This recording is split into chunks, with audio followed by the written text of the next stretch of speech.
And coming up very, very soon is the world premiere of the original film American Soil, Chamorro Soul.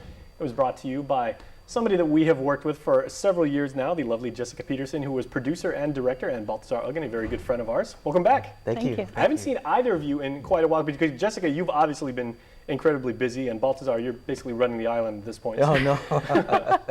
So I want to talk about the film, Jess, because, you put a lot into it. It was a lot of research. Like most documentarians, you said that, your vision for it changed as you began to gather the material and learn more about the topic. So, take us behind the scenes and everything like that, and how was it to put it together? Well, it started out as a travel documentary. I watched too much Anthony Bourdain, and so... You can never watch enough Anthony Bourdain. Got really inspired because Guam is a little-known destination for English-speaking people, and I thought that was sort of criminal. How little the outside world really knows about Guam. So a lot of feedback from viewers on Guam told me that my voice was not the voice that people wanted to hear. And so... How'd that make you feel? At first I was upset, but then I really took a critical look at why people felt that way, and I understand it now. I understand how sensitive it is to be represented by, outside media or outsiders, and wrongly represented.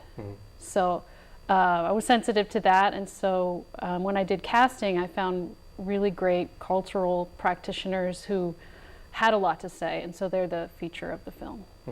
Okay, well, Balthazar, you have been a proponent of Guam history proper and then Chamorro culture per se and everything. So how do you feel about this approach to tell the story about, what it means, the evolution of the Chamorro culture and us as a people, through various incarnations? Well, what I like about it is that it shows today the struggles that all of the cultural practitioners and activists have today from, centuries and centuries of colonization. So it's a great snapshot of what we're experiencing now in contemporary times. Now, Jess, did you put this together maybe when you were first conceptualizing it in your head as maybe like a 3-act play, or how did you kind of want to tell the story, at least initially? Well, at first I thought it would be more of a host, more of a lighthearted travel piece that would make people just see the beauty of Guam and want to visit.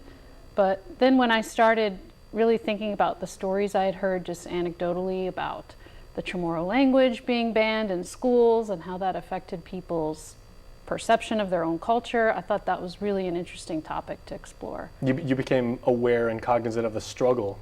Yeah, and the self-esteem issues that you have from being colonized over and over.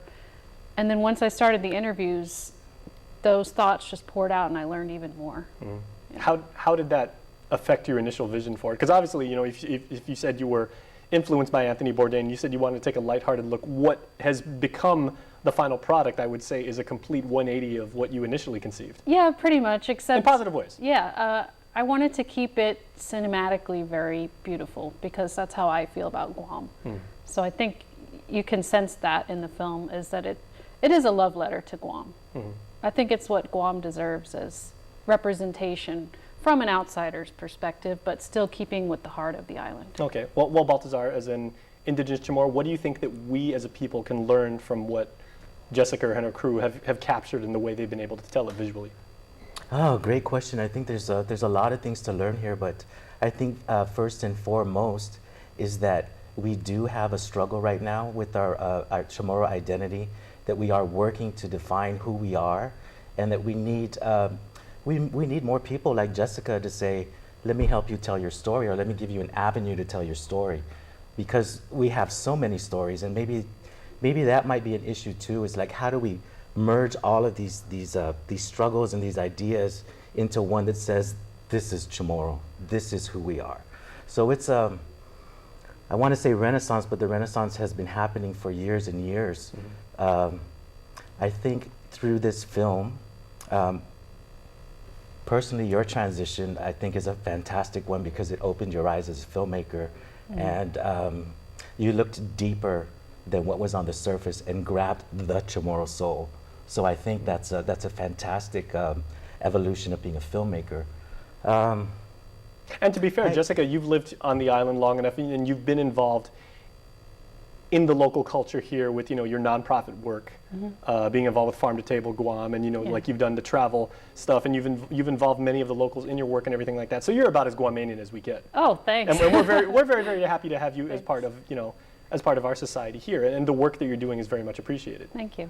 So like most documentarians, you say, you've got enough leftover material and so much stuff was left on the cutting room floor, you can probably do part 2. Is that the case for you? Yeah, definitely. I decided to make it a documentary short in the end, partly due to budgeting and partly due to the fact that audiences have a short attention span anyway. So I thought this would be a good primer, good intro to Guam, but I think definitely there could be sequels. And this was actually your first feature film, so you go from being a photojournalist and a fashion blogger to basically a documentarian. That is not an easy transition to make, but you've done it with beauty and grace, and we do appreciate that. Thank you. Okay, well, please stay tuned, everybody, because when we come back, we are finding out more about the film American Soil, Chamorro Soul. Fiesta Friday continues right after this.